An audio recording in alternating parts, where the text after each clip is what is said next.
So, how you doing, man? Really well. I'm super, I'm a big fan. It's exciting to meet you. Oh, thanks for it. I appreciate that, dude. How? Um, Or go ahead. Sorry. no, I wasn't. I had nothing to say. Okay, you're all good. I was gonna ask you like, how long have you been playing StarCraft for? Um, I mean, I played Brood War, so I'm in my 30s. I played like StarCraft and Brood War as a kid, Yeah. and I think I picked up StarCraft like in 2018, maybe late 2018, early 2019. Okay. StarCraft 2, I should say. Yeah, yeah. And I think your beta GM is how I got from like platinum to diamond. And I just spent like 2 years in diamond too. And I have like a month off of work, and I finally, like, with a little just dedicated focus, have been able to break into diamond one, but I'm still not like pushing MMR into diamond one. I keep slipping back into D2, and then I focus and I get back to like I'm very much a 3800 MMR Zerg right now, Hmm. whether I want to be or not. Yeah, yeah. Well, I remember in your email you were talking about like just like to really Mhm. very quickly sum it up. You were talking about how you like to be like a mobility player and you like to do Yeah. like quick builds. And Hmm. yeah, we can definitely talk about those kinds of things, and we can go over how to like make those styles stronger. The one thing I saw too, which I would recommend something in a second here, was you gave me all your matchups, but I would say the best thing you can do, just because it's this hour is gonna like go by super fast, and there's so much Yeah. stuff we can talk about. I would say Is just focus. yeah, well, just one matchup. Yeah. Yeah, totally. Um, I'm definitely having the most trouble with ZvT, I Okay. would say. Yeah, I yeah. like let me give you two options. You can tell me which is more exciting. Like ZvP, I can give you really specifically what I want to work on, which Uh huh. might be a benefit. But overall, I kind of think I can figure it out myself. Like, I'll tell you in ZvP, I basically get into mutas, and what I'm having trouble doing is figuring out how to get to that stage of the game Yeah. safely against all ins, and then get to the state. Then there's a point when the Protoss hits a power spike towards the end of the game, Mm-hmm. and I have Lings, Banes, and Mutas, and that's like not quite enough to hold off like an Archon Stalker kind of push usually. Yeah.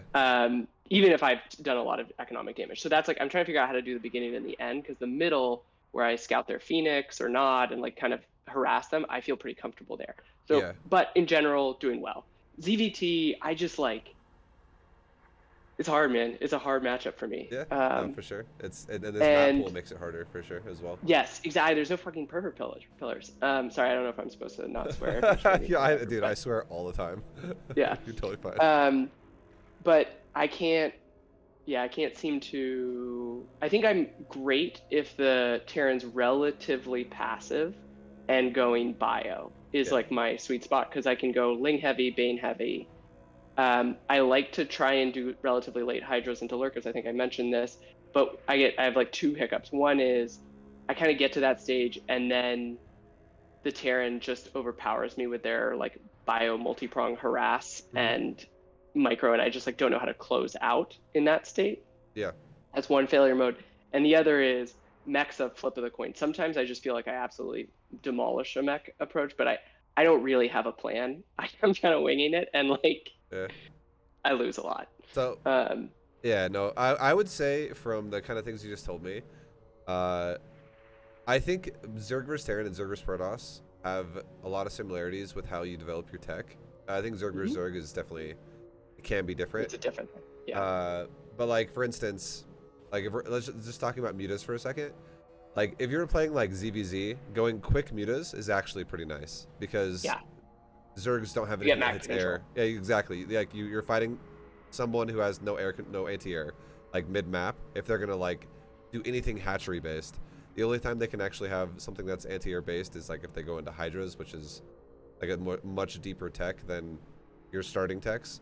And then by then you can have like also you yourself as the meta player can have like baneling speed and all Yeah. this other stuff. But like realistically, the only thing that a Zerg has defensively against meta is Queen, like for Hmm. unit, and then that's not something that's really going to be aggressive to you, unless it's like Nightist, which is like its own. You can like deny those with Overlord spreads and like Yeah. killing I the. don't lose that way. I lose when I Yeah, like don't macro great and they get a lot of roaches and hydras at a point where yeah, I'm just not yeah. quite ready. But mostly, I think if I can get mutas in ZVZ, it's a good. I'm actually really happy in that No, no, position. Like I same think here. I can do well. I actually really like that style too.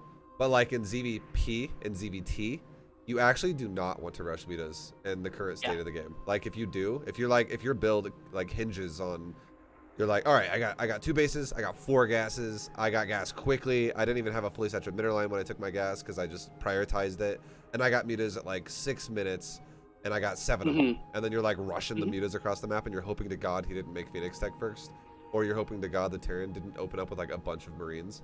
If you play like that, odds are very low you're gonna win the game or control the game very well.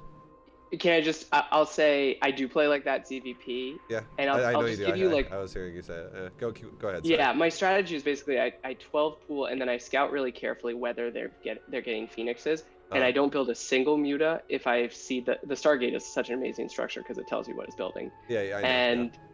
And so if I see a Phoenix, I just like, the spire is great to have as a backup, and then I go pretty heavy Ling, and then it's actually a good counter to someone who's been invested in Phoenix. At least I found it that way. Yeah. At that stage, I'm generally in good shape. It's like if they hit with 50 zealots that I've somehow not scouted right before then, or 4 minutes later towards the end of the game is where I seem to die. So, And the mutas sometimes don't do that much damage, but they often get at least like 10 probes, and then I feel like it was worth it, more or less. So I would honestly recommend, this is what I would recommend, okay? This is how I play against Protoss, and it has very high success rates. I think ZvP is actually my best matchup. You going for a Spire is totally fine in ZvP. I love it. I do it a lot myself. But I think prioritizing the mutas the second you have the Spire is scary, because mutas are awful if you ever have to play defensive. And the thing about Protoss is if you ever go mutas right away, if they do anything Stalker based or anything Stargate based, chances are very high that you're gonna have to play defensive with mutas. And the only reason why that would ever not happen is because the Protoss doesn't ever scout, and then for whatever reason that man is like making it a lot of adepts or a lot of zealots. But even then, at let's say like Masters MMR, there's a very high chance you're also just going to die to like charge lots or adept timings if you go Spire first, because you won't have enough DPS before your drones die. I take your point. It was a good build for getting me to Masters 3, but it's not gonna get me the rest of the way. So this is my recommendation to you. This is my recommendation to you. Sorry to interrupt you, but I would literally just tell you, going for a Spire, like adding it into your gameplay, a great time to take it would be when you're on 3 bases. Like you have 3 base economy, you throw down that Spire, you're good to go. But use it as a transition rather than an opening tech. So a great way to do that is like you literally don't make mutas right when you have it, and you start getting like weapon upgrades on it because you're preparing for mutas later. And you're like, cool, I'm going roaches and zerglings, or like mass roaches or something like that. Like roaches are like, if you think roaches are good in any matchup, they are by far the best unit you can make in Zerg vs Protoss, because they counter everything except for like a disruptor. And immortals. Like honestly, they even counter immortals. It's like it's just because of how you use them. Like if you have like equal supply roach to immortal, yeah, immortals are gonna counter roaches. But if you have overwhelming supply, which you totally will early on, of immortal versus roach, it's actually good for the roach, because the immortals have to, like, they can't just be like, oh well, you have like 14 roaches versus my 2 immortals. This is actually kind of scary. Like you might lose some roaches there, but you're gonna kill the immortals. And the thing that's really nice about this is if you make a lot of roaches, and let's say the Protoss is prioritizing Robotech, it just makes muta swaps even better, because you're like, oh nice, this guy just made 40 supply or 50 supply of Robo that can't hit air, and now suddenly I have mutas. And then he's like, wait, what? I was preparing for roaches, and then you took one this fight. is super helpful. I just avoid roaches because like they're amazing units. I know, but okay, this is helpful. I need to like invest some time in reacquainting myself with the roach. Honestly, the best way to look at a roach is it is a transition. It is not a primary unit. It is not an in-game unit. It is a transition unit. So do you want to maybe sketch for me like an approach on the ZvP, and then we'll just spend the most of the time on the ZvT? Is that what you're thinking? That's fine. So do you get just out of curiosity, because I know some people don't do this, do you open with Ling speed? Yes. Okay. So here, I'm gonna give you this replay, okay? We can just do a quick, I can run you through like a build, and I can literally give you a replay, and then that way in the future, like I'll send you this VOD when it's over. you can like get a rundown of me explaining it, but you can actually then have a replay as well, where if you feel like yeah, exactly, you can just like have a replay that where you can just be like, okay, I'm gonna do the replay and just like brush up on what I need to be doing here. Well, this is a very powerful ZvP, and I'll just I'll share my Discord screen with you so you can see StarCraft. Great. And then I'll do this really fast for you, and then we can go into a ZvT. I think yeah, this won't take too long. It'll probably take like 10 minutes, and then we can talk about ZvT for the rest. Okay. All right. So this is a very solid way, I would say, to play against Protoss. So the general, and you can feel free to interrupt me at any point in time. I do not mind. Yeah. If you have a question, please ask. I'm gonna ask it. Is it gonna aim for mutas? Or yes, it is. Yes, it is. Okay, great. Yeah. So the idea is I'm going to be going for Roach Ling early on, and then I'm going, and it's really safe against many things Protoss can do to you, and then eventually it's going to be a muta transition. So when the game starts, obviously we know we're doing a standard build. The build's going to open up as like a 16 hatch, an 18 gas, a 17 pool, super standard to start, nothing crazy. We can stack our mineral patches right now while we're chilling, doing literally nothing right now. Funny, make it easier to expand and avoid a probe block at our natural, if you know this is a real game. But just talking about the future of the game really fast. Wait, one quick question: if you do see a probe block, take your third immediately. You just take the third. Yeah, okay. And then you just take your natural as your third.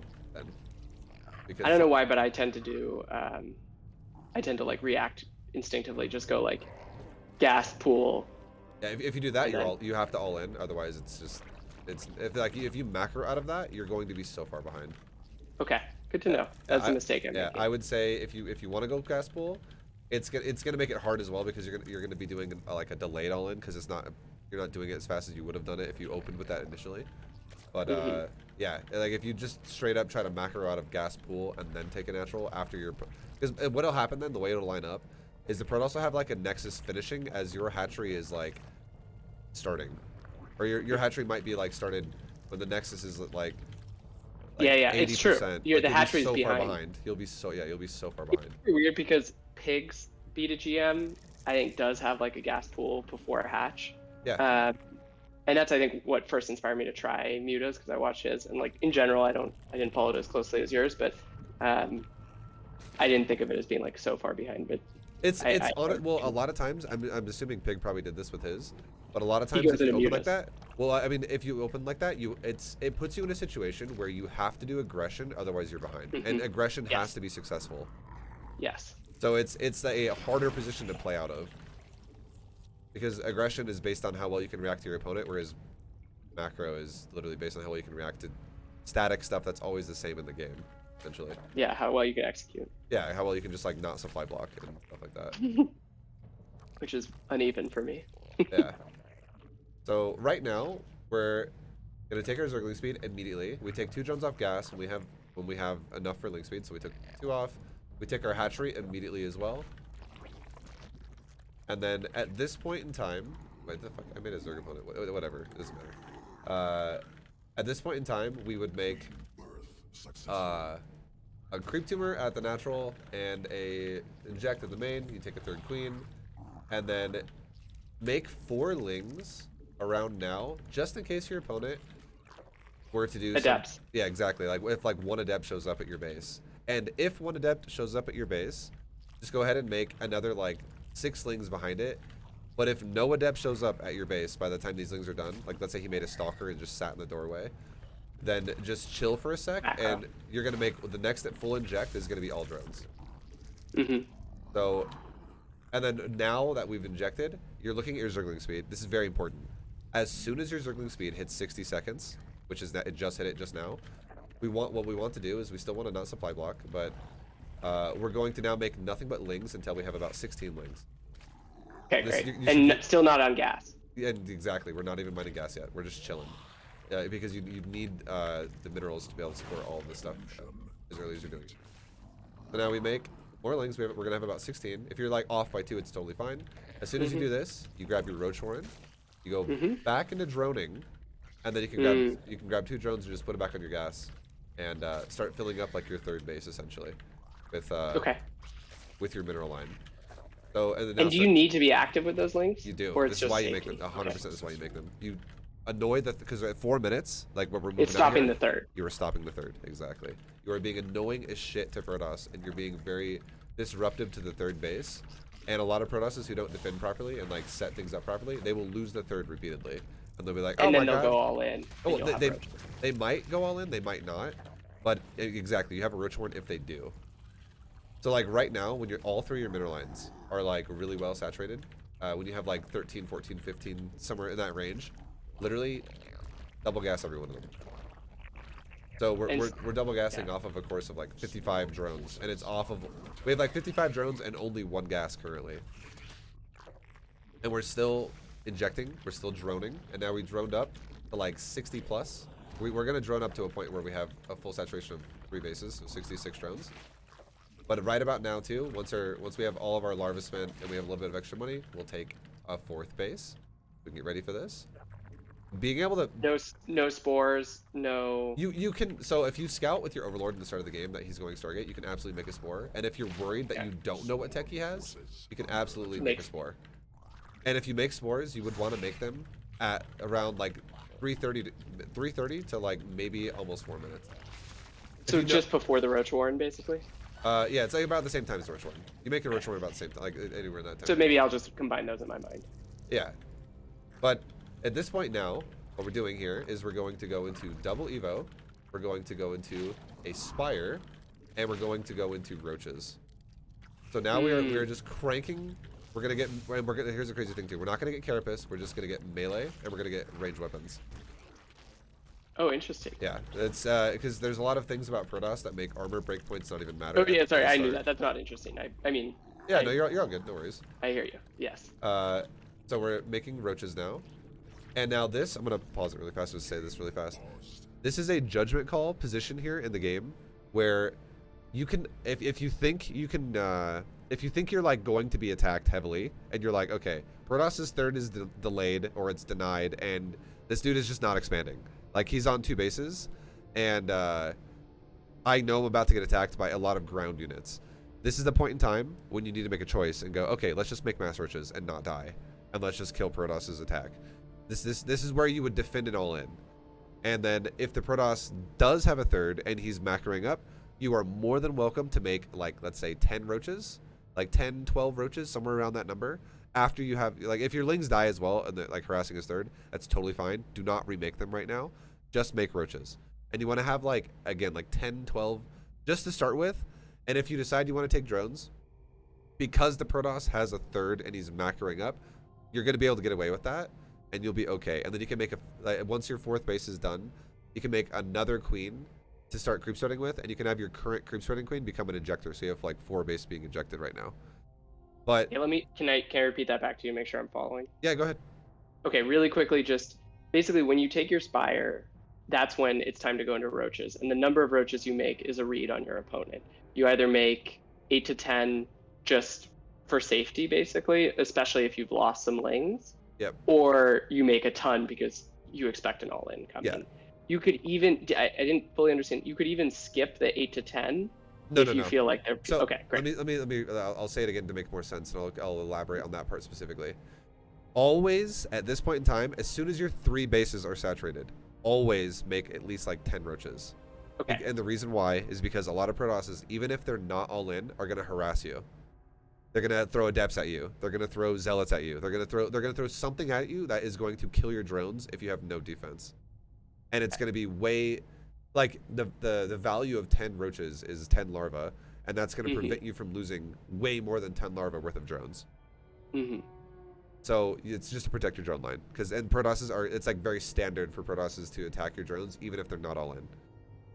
So that's, and then so like the Lings cover the early phase, and then Roaches cover the phase now when you're going to have Roach speed. That's going to also make it really effective to cover yourself with Roaches. So after, does that make sense? Totally reading. Yeah. Okay. So then after that, what's going to happen now is ideally you want to saturate your 4th base. That's an ideal situation. But you cannot do that though if the Protoss is super all in and he's about to hit you with a bunch of ground. Now, this is a moment too that's very important. This is like what the game hinges on heavily. This is like the most important part of ZvP. You need to know what the hell the Protoss is doing. And if you don't, and that hopefully the Lings and your first Overlord have discovered that for you. But if, for whatever reason, right as you start making roaches and right as you start your spire, if you don't know what's happening, you need to make an Overseer and you need to get into his base and you need to find out what he's doing, because you could literally kill yourself if, hypothetically, let's say the Protoss does not take a third base.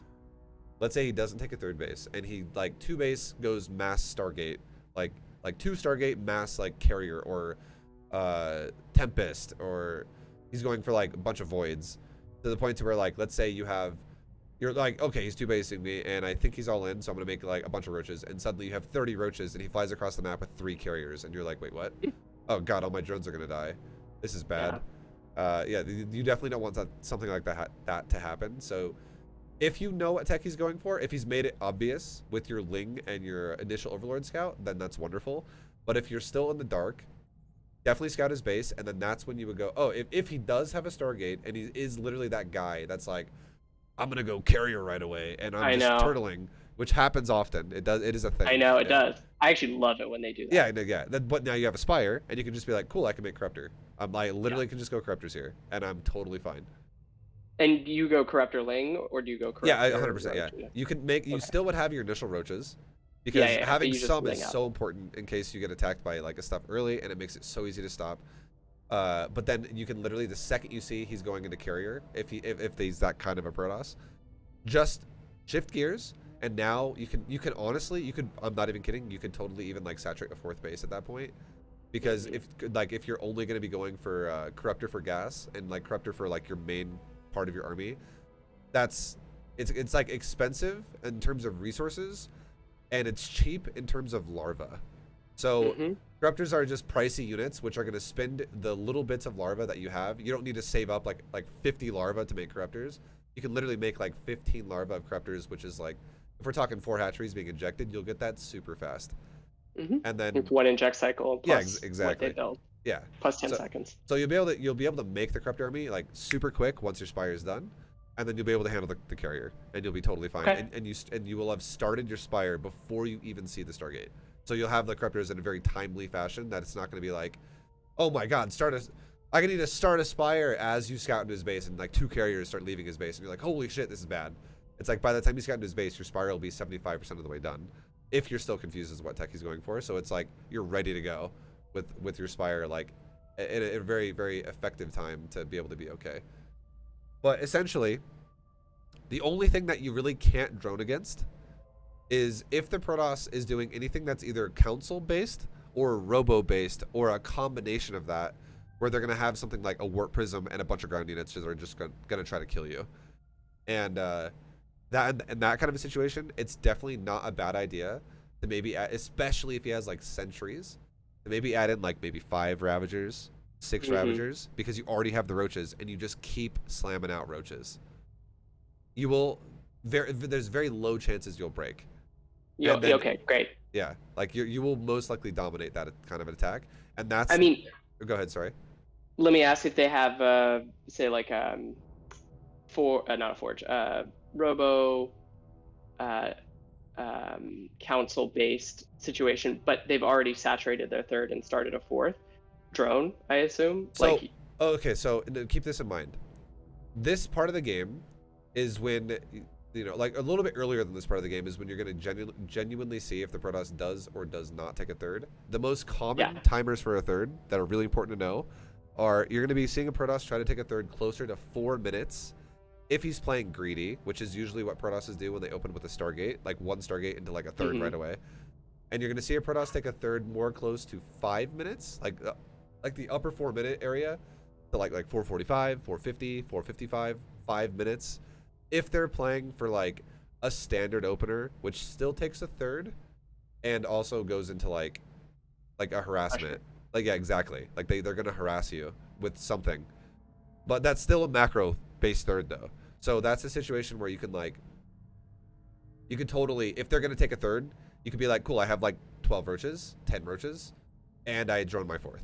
The odds of you being able to get away with that are very high, and you're gonna be okay, most likely. As long as they've even just taken the third. I don't need to scout the probe saturation So necessarily. that will The happen.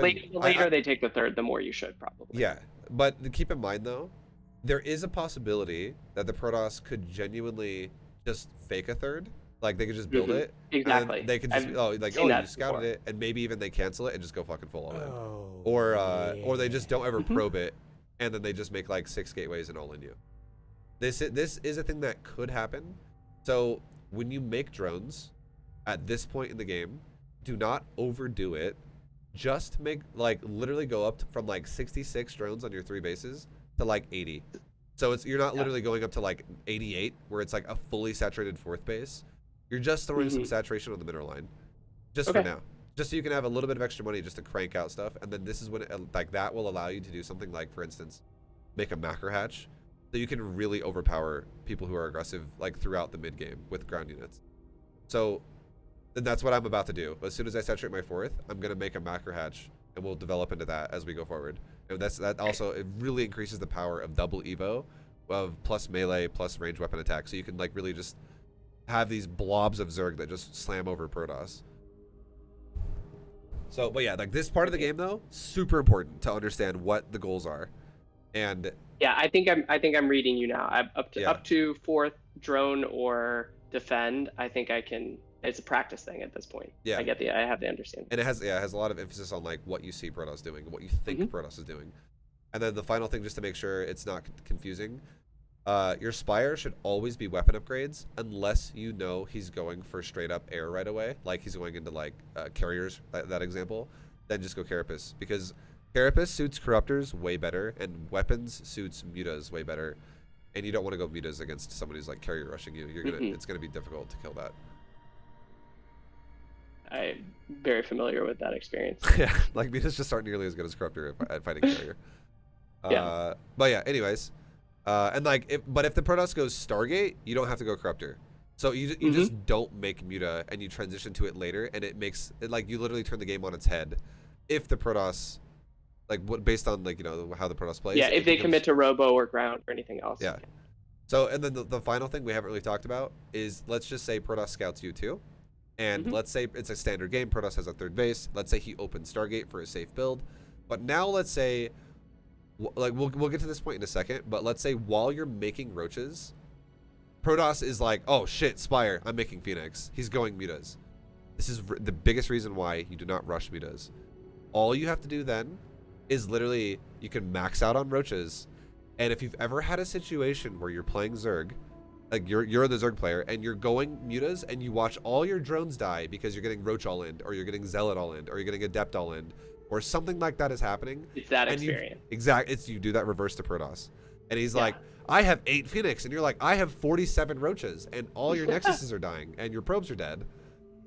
And then you can do whatever the fuck you want, and you just win the game. You could be, oh, well, Corruptors now, and Protoss has no economy.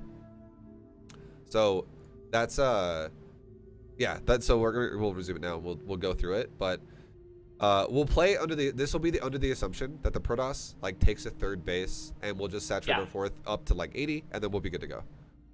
Yeah, and let's assume they're going Stalker, just to like. I think that's the most confusing one. Like they're going into like the hero style, like this Stalker, build Oracle is so good bullshit. versus that. It is so good versus that. So we'll go and resume it here, and then now we have our roaches, we have our lings. This is all standard. We can start right now. We start melee and missile on the evos. We can start another queen as well, so we can have our existing creep spreader become now an injector for this base. Drone count is at 81. That's totally fine. And now that we're there, let's go ahead and take a macro hatch in our main base. And again, just to be clear too, we're going to be also having a 5th queen. So we're actually making 2 more queens, because we're going to have now 5 queens injecting 5 hatches. Our larva is going to be insane. And now all we're going to do for the rest of the game for the while now is we're just making roaches. Slamming out roaches, creep spreading. You can try and scout with a couple lings here if you need to. But just making roaches, and the second the spire is done, we'll assume it's a stalker build, and we're just getting a weapon upgrade on that spire. So we have weapons, all weapon upgrades. Because there's a bunch of breakpoints Protoss has where it doesn't matter if you do have carapace or not, your units will still die the same way as they would otherwise. All right? And then we're just getting to a point to where if you were fighting against mass stalkers, we have this really solid, just blob of Zerg stuff that's going to, we're always going to be able to have more supply than Protoss. We're always going to be able to, ideally you don't want to fight off creep until you have a maxed out army. And if Protoss were to fight you on your base and he's like pushing you right now, you want to fight on creep and just dive the stalkers, and every time he leaves creep, unless you're massively winning the fight and you want to chase him down, just let him run away off creep. And then just wait for him even to when you complete hit it. 200 or at 200? No, so at 200 you go aggressive now. Okay. So, but you always are going to play like this. Even though you have a spire, you're still maxing out on roaches and lings. And your first max out is all roaches. yeah, pretty much, yeah. It does a really good job at just controlling the game, especially if the Protoss is going ground. Now at this point, this is the second kind of point that's like, it's be around probably like 8 minutes like it is here, maybe like 8:30 if you thought, or a little earlier or something like that. But as soon as you max on roaches, it'll happen really fast if you're doing it off 5 hatch 5 queen. It'll happen so fast. At this point now, what you're going to want to do is you're going to want to now set up a gas explosion for a muta transition. So what we're going to do is we're going to take another, like as soon as we max out, we're going to take another base. We're going to take gas at our new base and our existing 4th base. So we're going to go from 3 base gas to 5 base gas. And it's going to rotate our resources in a way where our mineral count is going to go down just a little bit, because we're going to have more drones, you know, correlated with the gas over the minerals. And our gas income is just going to go up a shitload more. So the ideal situation here is we take a 5th, we take our gas at our 4th and our 5th, and then we also get ready to start level 2 weapon upgrades on everything here really soon, and we go into a hive. So we're gonna get ready. As we take our 5th, we're gonna take an infestation pit. We're gonna get ready to start our level 2 weapons of all of our upgrades, and we're gonna take all of our gas. And then as our roaches start to die, we're gonna start rotating into Mutalisk, and we're gonna start also rotating into Zergling. Because this allows, the reason why this is so strong is it gives you time and it allows you to pool up some gas for this. And then as you get ready to start spinning that gas, you explode your gas as well with income, like the income part of it. So it actually allows you to have a powerful muta transition. Okay, I follow completely. Maybe 2 questions. One is Baneling Nest, I assume also. You don't even need it against Protoss. Okay, okay. Because that's why like the roaches like replace that, and they honestly I think roaches do a better job than banelings do. I guess once you have the muta, it's just pointless to like try baneling run bys. It's just like not worth it. You're saying. Yeah, no, yeah, exactly. Like the mutas are actually going to be what just womps the economy now. Okay, so, and that's basically my second question is what do you do with the mutas? You're harassing. Okay, so I'm gonna give you another answer too to roaches as well. So the point of the roaches is not to kill economy. The point of the like it's not to kill probes. If you do, wonderful. But the point of the roaches is to kill nexuses and to and to keep the Protoss controlled. So like if the Protoss attacks you, you defend. If the Protoss defends, you try to somehow snipe nexuses if you can. If it's going to be cost efficient for you, don't just throw your whole army away to try and kill a nexus. But like, you can try to push the Protoss around with your roaches. But yeah, the ideal situation of roaches is you have the Protoss in a weird position and you just snipe a nexus, and it's like cool. You're starving. This is now like, you got to fix that, and you're now just behind. And then every time you trade, you can replace with better tech units like mutas and stuff like that. But then when you go into mutas are a great way to use mutas is once you have the blob, like definitely don't go into his base with like your first, like let's say you have like 4 and you're making like 10 more, but they're not even done yet. Definitely do not go into his base with that. But like once you have a blob of muta, we're talking like 15, 20 plus. Once you have a blob that's like very threatening, just avoid his army with that initially. Definitely do not try to take a fight with his army unless you have to defensively and it's like about to kill your base. But try to get in his base, especially if he's defensive, that's perfect. Get in his base, kill all the probes that you can, and then once the Protoss has no probes left, then you can take a fight with his army because he can't replace it. And then you rebuild into mutas again? You can literally just go mutas all day. And ideally, if you're not fighting his army, like the blob of his army, there's a good chance you're going to be fighting staggered bits of his army with muta, because muta are super mobile, and you can be like, cool, He just warped in 8 stalkers in his main, and he's got the rest of his main army at his And third. you can start taking those fights for You sure. can exactly. You can literally pick off skirmishes. You can be like, cool, I'll fight these 8 stalkers right now and wipe out a full round of warpins. This is wonderful. Or if the Protoss is like, let's say hypothetically, he blinks every stalker in the main, and let's say you fly out of the main over the cliff to his third, and let's say as he blinks to the third, let's say the Protoss is panicking and he blinks half of his stalkers down, and half his stalkers get blinked on the top and they get stuck on the top still. Take that fight in the low ground because they can't blink again, and you can easily kill. So this I'm pretty familiar with. Yeah, that's good. So I really like that style. I'll tell you, I wonder if it's just not likely to happen based on the pregame, but like the way that I find losing in the scenario you're describing, suppose it's like I haven't executed it as well as you say, like they actually did get a 4th up. Sure. And maybe a little late, whatever. But, you know, my mutas have done some probe damage at this point. I have now a lot of Lings and a lot of mutas and like 5 base economy humming. I have a 6 base on the way. They're on 4. So I feel like I'm truly ahead. Mm-hmm. I find I lose this because they get a good core of Archons and a couple High Templar, and then they push, you know, and like that's Mutaling. That is exactly what I was hoping you would say. Keep going. Keep going.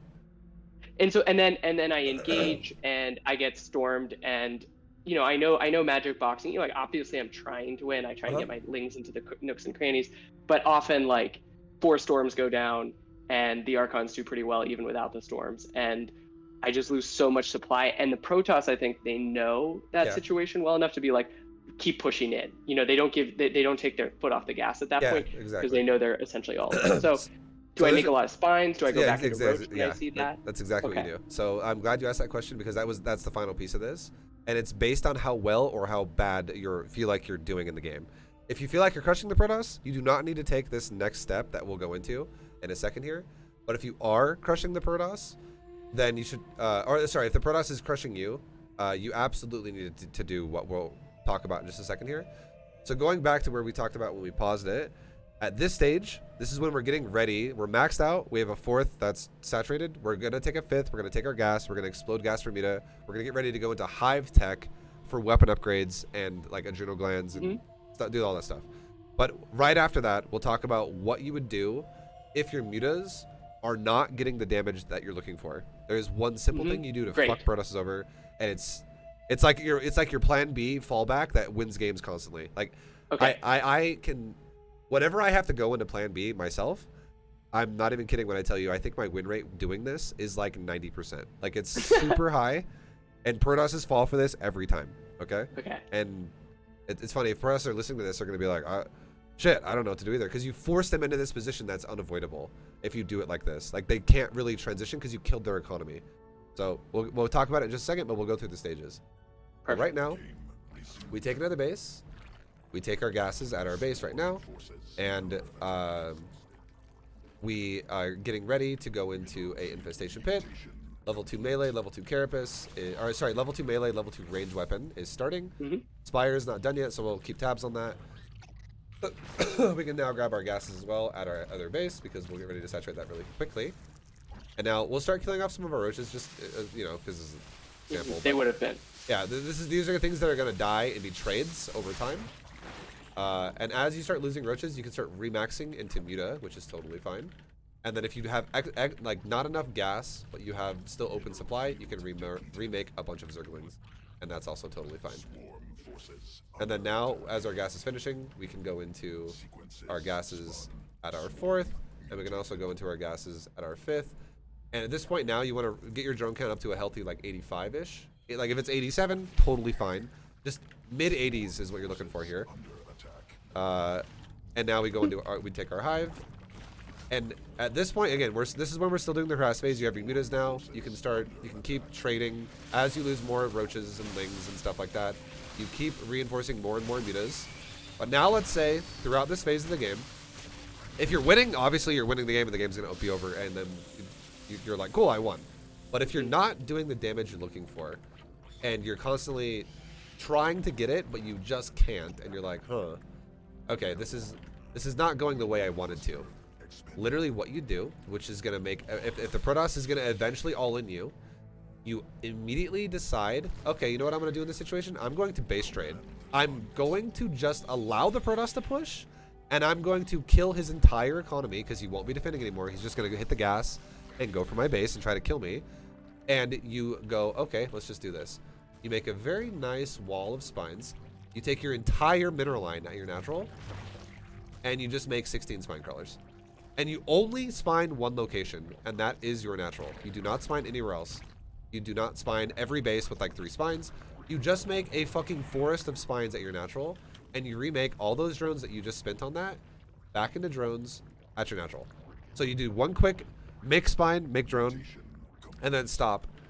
And now you go right back to harassing him, and if he goes for a base trade, the perfect thing about what these spines are going to do is Protoss won't be able to remake anything he loses, because Protoss is going to be in a situation where you're killing his entire base. And then all these spines are going to do is they're going to thin out his Archon line, and they're going to thin out his Stalker line. And the main one they do is they thin out the Archon line, because Archons will go in before Stalker. And if he does not use Archon here, and if he just like has him sit back and has only Stalkers go, you will massively thin out the Stalker line. Because these things will, like, this many spines will one-shot an Archon. So you will obliterate his back line very heavily, and or like his anti-air line. And then what you can do is you can always do things like, for instance, let's say he's pushing the third. You can just take your drones and be like, okay, he's about to push my third because I see it with creep. Run my drones up here, build a hatchery. And then he's pushing the next, let's say he's pushing other bases outside of your natural. Run drones away, take another base somewhere else before he gets there. Because again, you should see him with creep. Yeah. Because your creep should have some type of indication where he goes. But that whichever direction he comes from, you go the opposite direction. Yeah, you just run away. Literally just run away from your drones. Because if there's not going to be too much emphasis on your army anyways, if you do this right here, if you're like A move, shift A move, shift A move, shift A move, just for a second, because he's not defending. So nothing is really going to be there. And it's not really going to be difficult to attack that. And instead you can focus a lot of your time on like making sure your drones aren't just getting farmed, essentially. If he's fully base trading you. And if he's not base trading you and he's playing defensive, this prepares for an inevitable eventual base trade if it happens, but you can still constantly be super annoying with your mutas and just like pick bases apart and stuff like that wherever he is trying to defend. Because the more someone takes bases, the stronger it makes Ling because it's very mobile and you can get around him constantly. And then once if the Protoss, you know, once you're hive and your main's still up, you get level 3 missile weapons on Muta. You get level 3 melee, level 3 missile weapons on Lings and Roaches. In case you ever want to make Roaches again, this also allows you to eventually go into like Archon if you ever really wanted to. It also makes your Queen stronger in case they ever had to help in any way. But it's still worthwhile to get this upgrade because at this point it's super cheap anyways, and it's just a nice upgrade to have. But the biggest thing is getting Adrenal Glands. Getting Missile on Muta, Adrenal on the pool, and Melee on one of your Evos. Those are massive upgrades to have. And it drastically changes how well you steamroll Protoss. And once you have these upgrades, then you start looking for genuine fights. Like, you should still always kind of prioritize trying to kill the Protoss's base and kill his economy, but steamrolling the Protoss's base is so fucking massive at...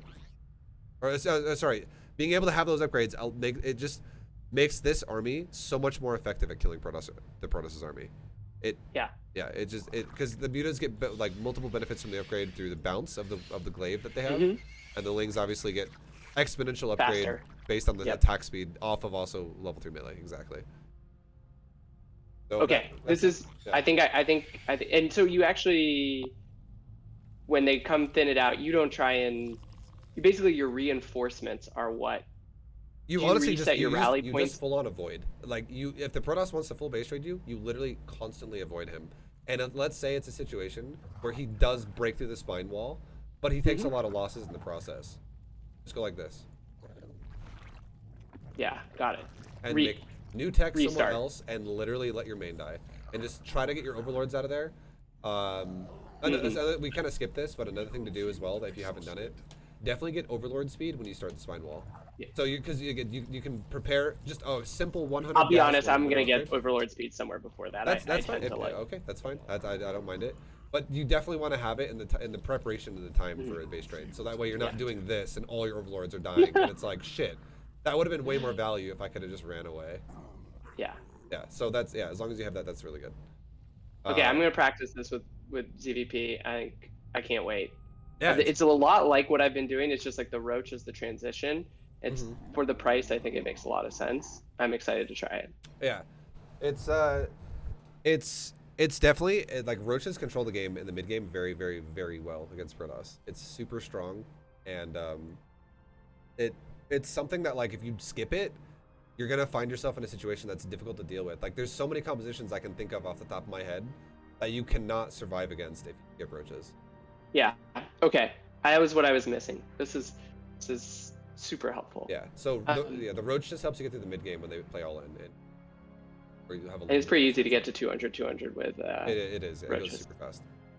So I know we're low on time. Can we maybe use the balance of the time on just something really focused like ZvT, Mech? Yeah. Like, what's your advice? I can kind of tell you what I see. Like, I see a decent amount of they turtle on 3. You know, like they build up an army of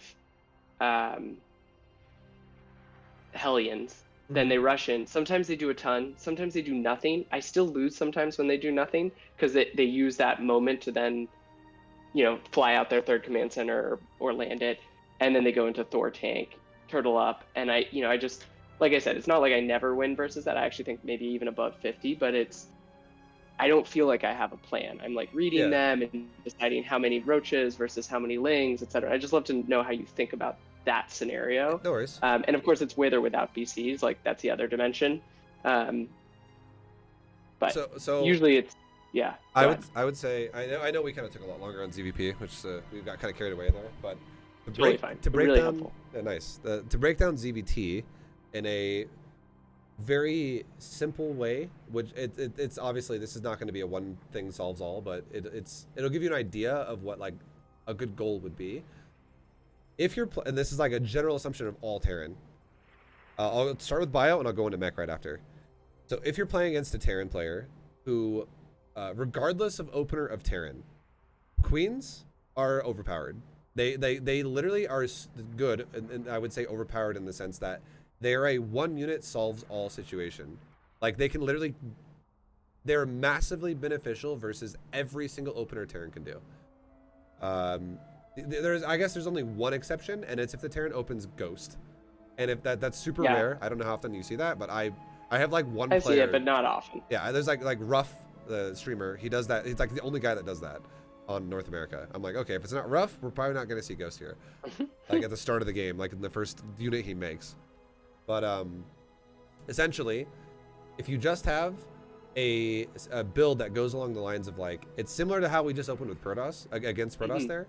Where you keep like, building Queen. Yeah, like you go for like a speedling, like a speedling expand into a third base quickly, and you get a couple of lings for like the Reaper, and then as soon as you have speed, it's very similar to how you play against Protoss.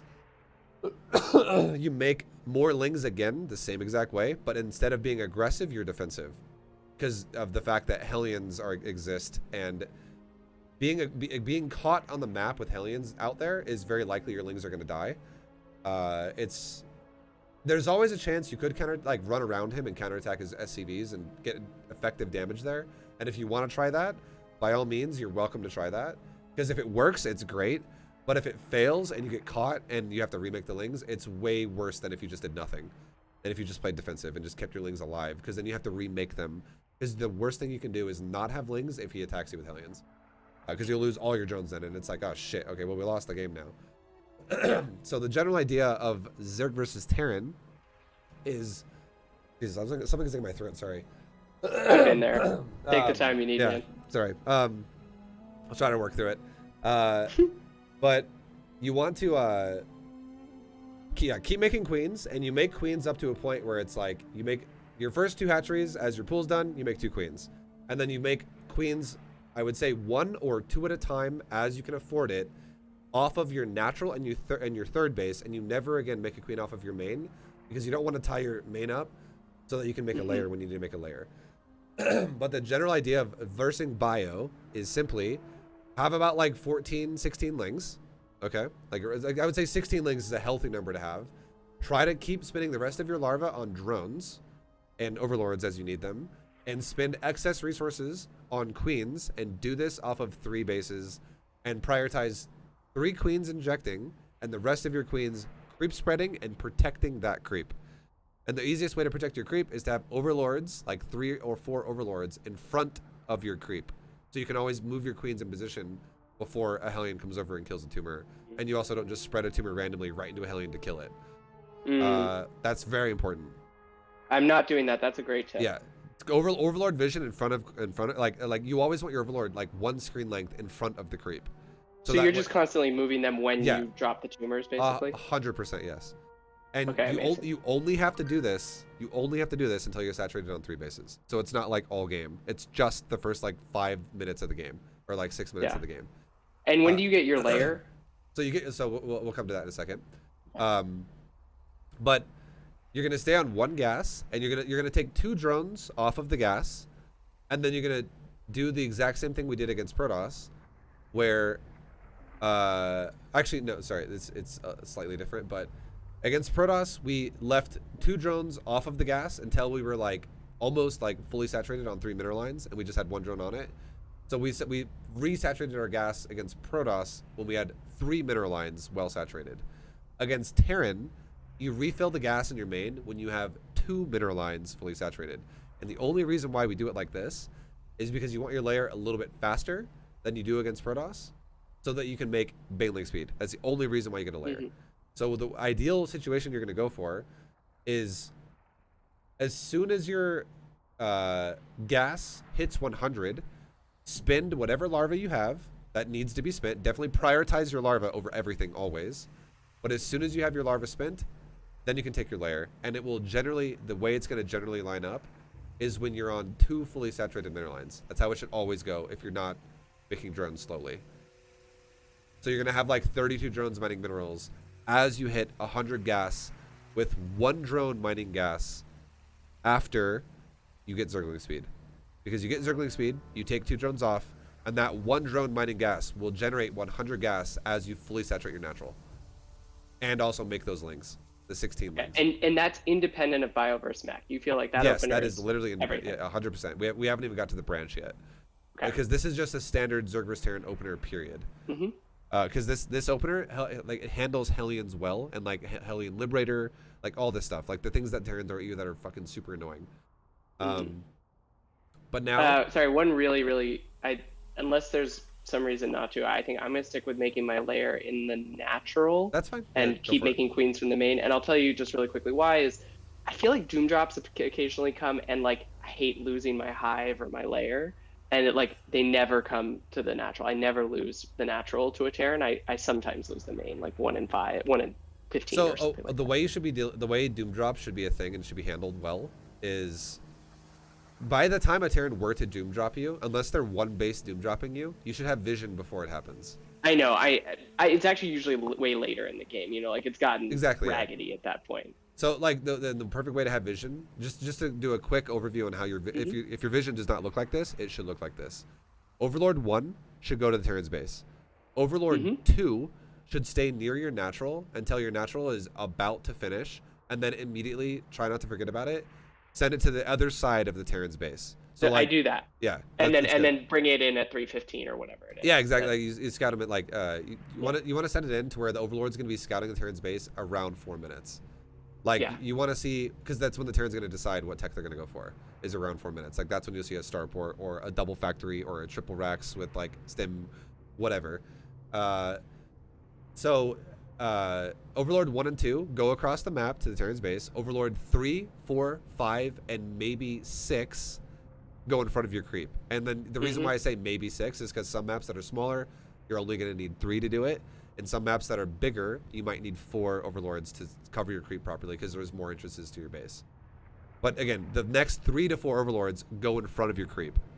And then Overlords like 7, 8, 9, 10, like the next like 4 or 5 Overlords after you have your front of your creep spread covered, the next Overlords always go on the sides of your base. They never just sit over your hatcheries and shit like that. You always put them on the dark spots of the sides of your main and the sides of whatever expansion it is that is the furthest out exposed base you have. So you cannot be surprised by a Liberator or a drop and stuff like that. And that is going to happen. All these Overlords are going to happen so fast that it's going to be in the development stage of the game.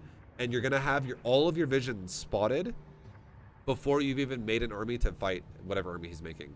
The only exception to all of this, timing-wise, is if the Terran were to do a one base all in.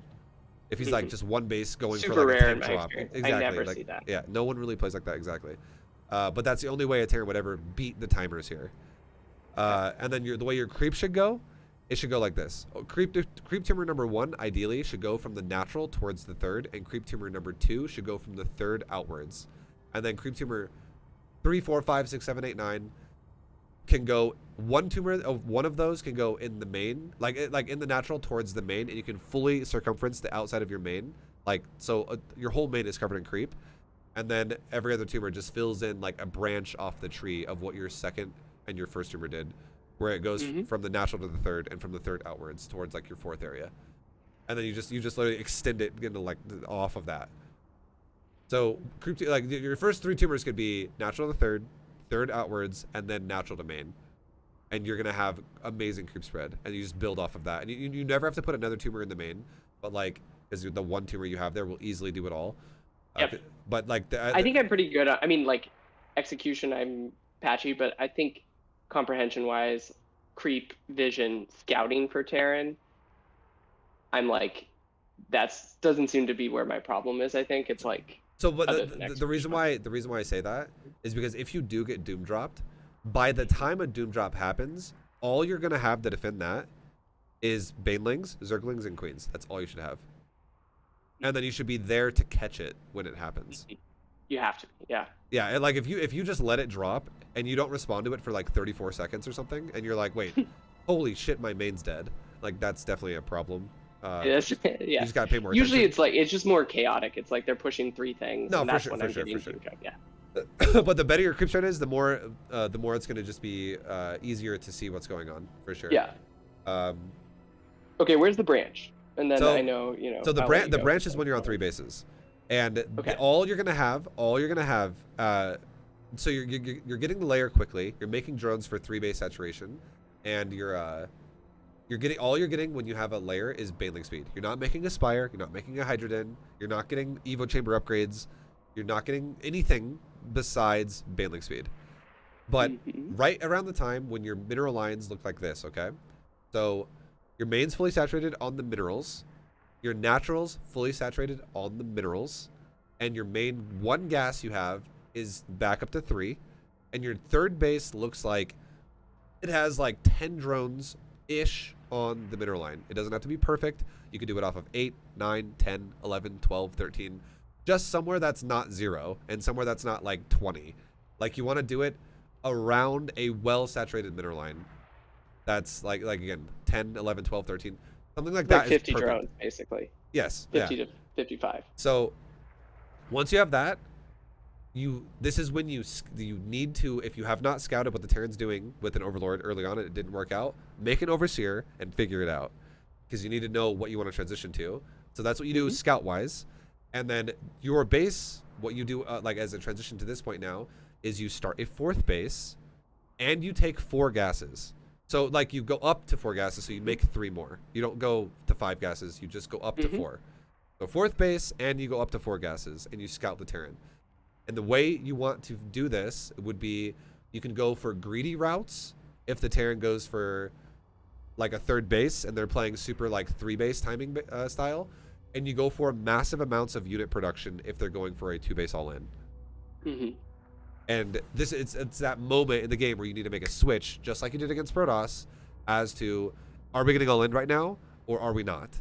And then if you scout the tech, a great way to deal with someone who goes for bio is literally just going into Ling Bane.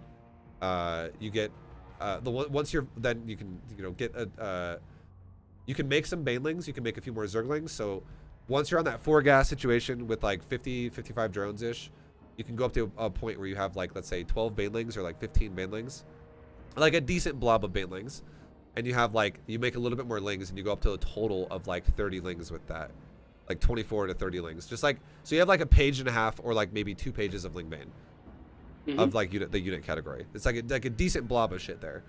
And then it's gonna basically say something between 36 and 48 on like literally, yeah, you're just gonna, yeah, exactly.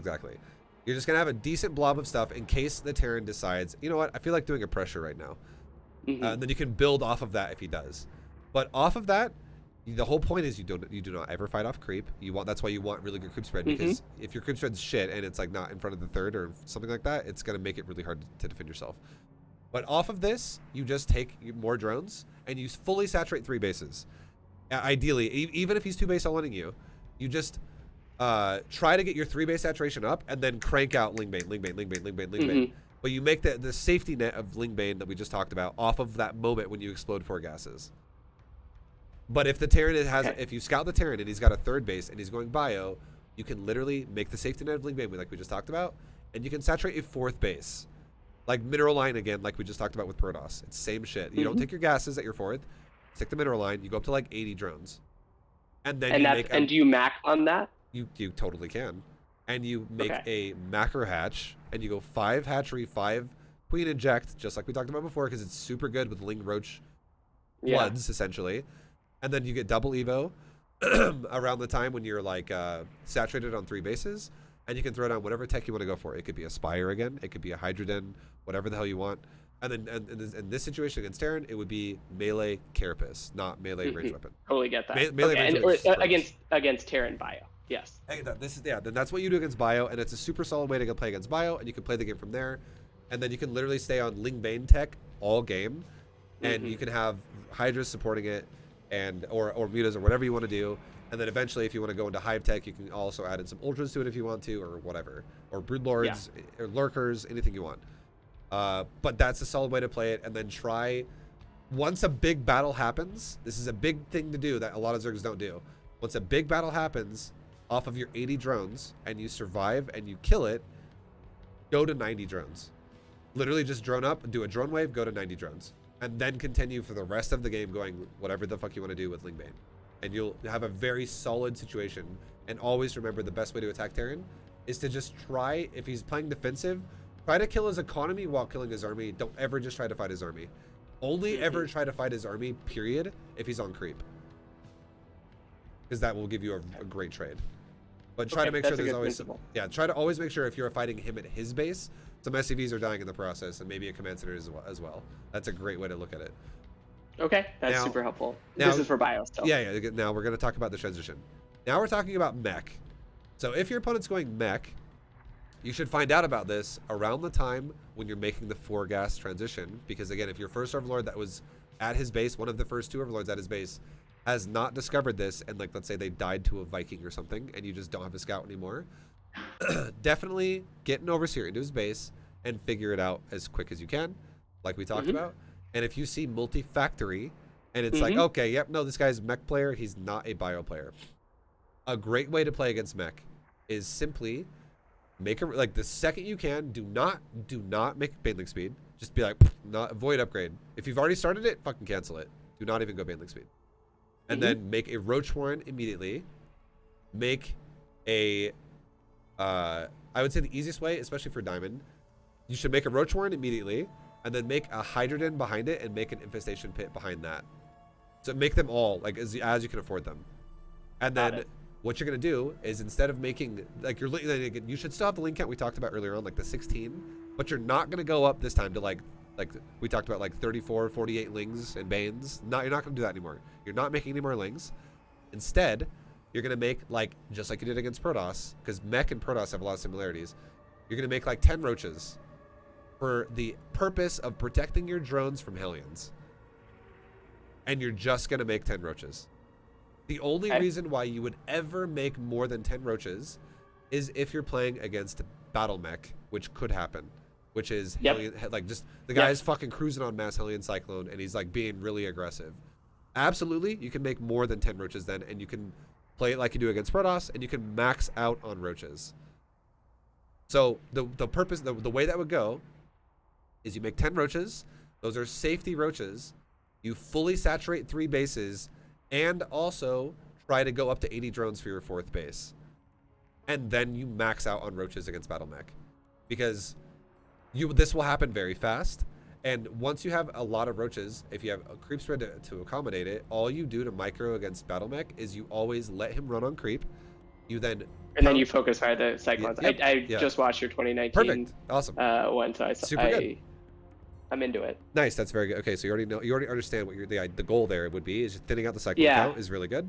But then once you have that, roaches again are a transition, even if it's against battle mech. But we'll go from there in a second. But a lot of times, if he's going battle mech and you execute properly with the roaches, there's a good chance you might just win the game, because if you thin out the cyclone count, you could like counter shove his base and do a fuckload of damage to his base.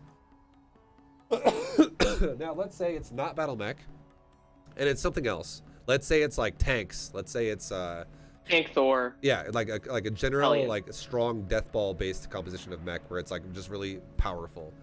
This is why you follow up the Roach Horn with a Hydra Den and a infestation pit.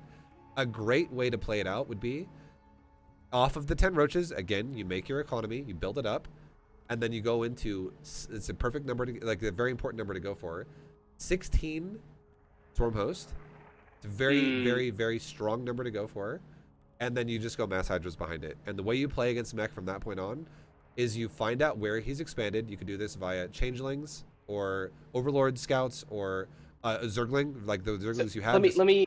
Sorry, I don't mean to interrupt, No, but like good. I've watched this and I totally conceptually understand it. And unlike everything else, I'm not sure it's a matter of practice. I just can't seem to do that fast enough. Like the issue with the swarm host approach, like conceptually, I totally get how it works, and it has worked for me. But like, it just feels like they get up to 4 well-defended bases, 5 well-defended bases faster than I can kind of like move around, do the damage, push when the things are there.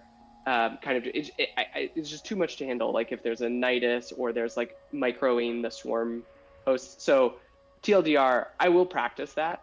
I actually would love to do that style. But if there's an alternate for the turtley mech style other than swarm host that you want to recommend for me to also try practicing, I know I've tried the swarm host one enough that I'm like, it just doesn't work that great. I would say the alternate would be a lot scarier because it requires like a lot more precision from you, and it's a lot more volatile, and it would be something like just going Roach Ravager. Because I don't want to recommend you something that's super technical, and it's like, okay, you need to have 500 constant APM to execute this, and you cannot fuck up or else you're dead. Because the thing that's scary is Terran 100% has advantages if both players are going to mess up their micro. Because the reason why is, I get it. Yeah, like Thors fucking own the air, and tanks destroy the ground. And they don't have to do anything. They can literally stand their AFK and do that. I know. So you have to be very careful about how you pick your comp, because if it's way too technical, you might just throw your army away repeatedly, and it'll be like, holy shit, this is weird. I guess maybe another way of asking. Okay, so I just need to get good at the swarm host thing. It's all you got to do. Like I'm telling you right now, there's a key to swarm host. It's something that's, I'm not going to say, oh, it's the most simple thing in the world. Like you definitely got to be good at this, but it's very like attainable, I would say, especially for Diamond League. All you need to be good at swarm host is have good creep spread. That's it. If you have good creep spread, and you just have a reference of the timer in your mind as to when the swarm hosts are ready to launch their shit, try to get the swarm host in a decent position that's somewhat close to the base as they're going to be ready to shoot. Launch it, follow it in on literally a move. Let whatever happens until the locusts kind of die out. Back off. Really work on your creep spread in the meantime. Do it again the next time it's ready, and then periodically. Would you recommend just ignoring Nidus? Like, do you think it's like totally doable without Nidus? Because maybe my problem is I'm overcomplicating. If you Nidus with swarm host, I feel like you're doing it in a way where you're like trying to like get into these sneaky spots with the swarm host, and you're launching them, and you're not supporting them with hydras. Yeah. And that puts a lot of pressure on the locust to do everything, and the hydra's just AFK doing nothing. What I think you should do is actually go frontal assault with the literally swarm host. Just literally walk up to maybe the edge I'm of his not base. doing that. You're right. Just walk up to his base, and don't walk and like die with the swarm host, but like walk up to the point to where you would be in a fight quickly if you walked any further. Launch your locust, back up the swarm host for a second, and just engage with your hydras behind the locust.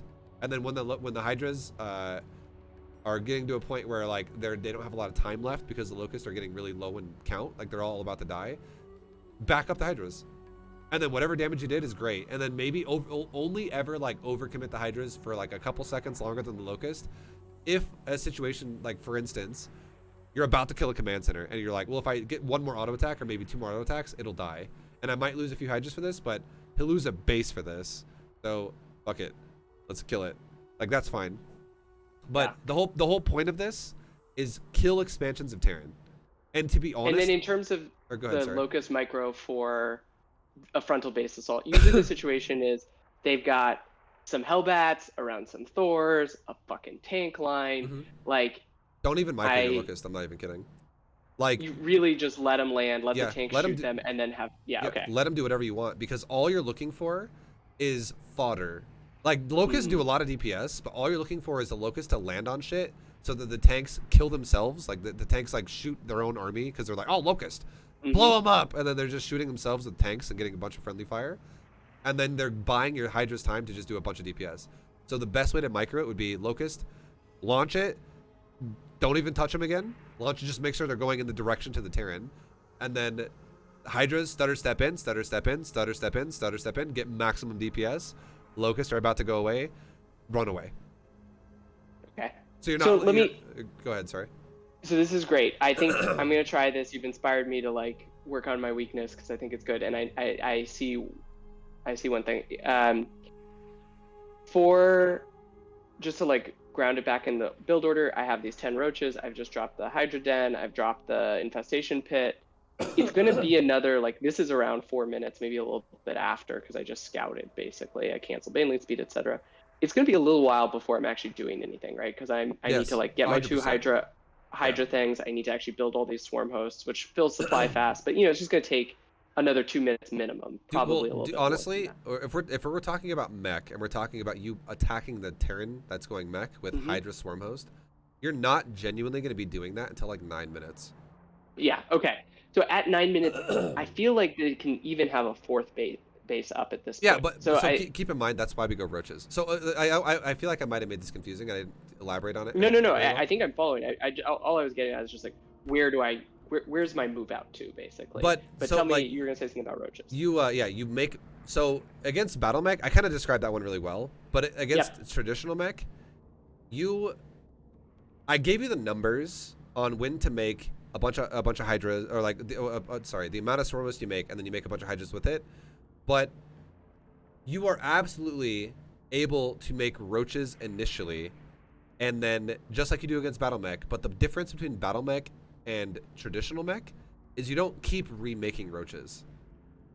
You transition just like you did against Protoss immediately into like mutas, but now you're transitioning into swarm host and hydra. But you still get that initial max of roach. Okay. So you still like make, like, you go up to like 80 drones, and then you make fucking maxed out roaches, and then. But are they gonna sit there doing nothing because the Terran's pretty turtled? That's fine. Or okay. Yeah, that's totally fine. And then you trade them out when you're ready. Yeah, like you sorry, in throat, man. So like you're the biggest goal is obviously you're not losing drones, and you're keeping drones alive, and nothing. Your drones aren't just getting farmed by Hellions. But then as soon as you have a high supply of roaches, you are more than welcome to push across the map and try to find holes in the Terran's defense to be really annoying. And a great way to do this is literally add in just once you're like maybe like 120 supply, 130 supply, and you're starting to really ramp up quickly, make like 2 overseers. And just be, if you really want to get Overlord speed and fly them around the base as well, or just at least send changelings to the base, find out where their expansions are, and pay attention to where his tanks are. And if you're like, wow, you're really defending the 3rd, or you're really defending the 4th, and your 3rd is kind of under-defended, or your natural is kind of under-defended. Like, let's say you walk into his depot that's down, into his natural, and there's like 2 tanks in there, and that's it. But yet his 3rd base has 8 tanks. Just fucking run into the natural and be so fucking annoying. And just like kill a bunch of SCVs. Be totally willing to lose the roaches, but trade them as efficiently as possible. And then remax into 16 swarm host and mass hydras. Okay. All right, man. I think I have my marching orders. Yeah, it'll definitely be a solid way to play it out. And if you ever run into this problem, it is totally a good thing to do too. This is not mandatory, but this is something I do a lot in my games against Mech specifically.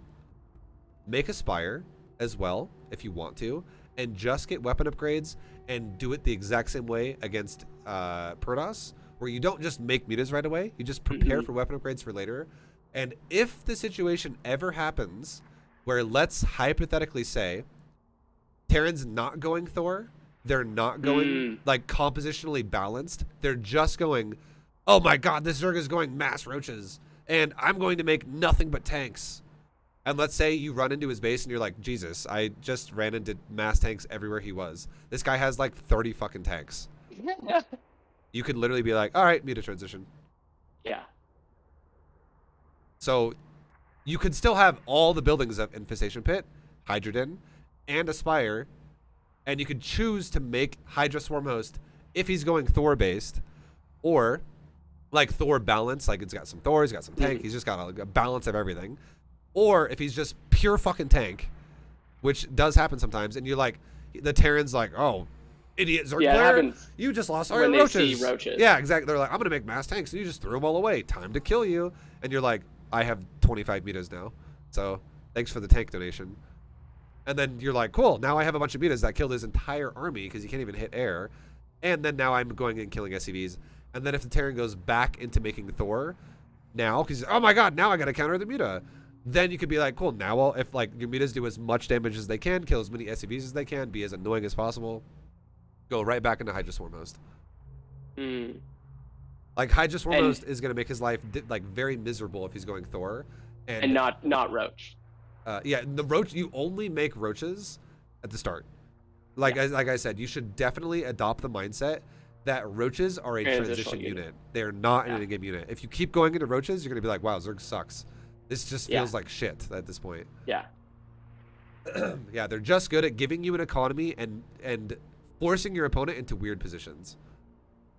This is super key. I think that's like the biggest missing piece. Plus, I mean, you need to practice it and see where the holes are, but like Roaches being transitional, not being the same as Roaches being useless is a key realization. Yeah, they're definitely useless late game. Like there's very few times when I'd be like, Roaches are a good idea right now, but otherwise. I think I was just thinking like, hey, because they don't last forever. Like, why invest in them? But they are. I'm gonna find that 4-minute linchpin of Roaches and max and play with that, and I think it's going to help a lot in all my matchups, frankly. Roaches age as well as a cold glass of milk on a hot summer day outside.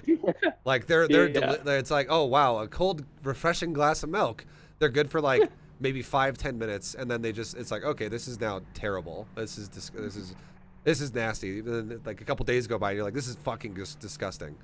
That's good. Like, now I'll never forget it based on that language. But at first, when you first make them, they're great. This is delicious. So yeah, they're very good as long as you understand transition and then don't use them anymore. It's very rare they're good beyond that. They can sometimes be, but yeah, I wouldn't even worry about that. It's super rare, niche, and you definitely have better options after that. But then you can afford these better options when your economy is not 45 drones or 50 drones. Instead, it's 85, 90 drones, and you're like cranking out a good economy then. That's perfect. All right, man. Well, any final questions about anything?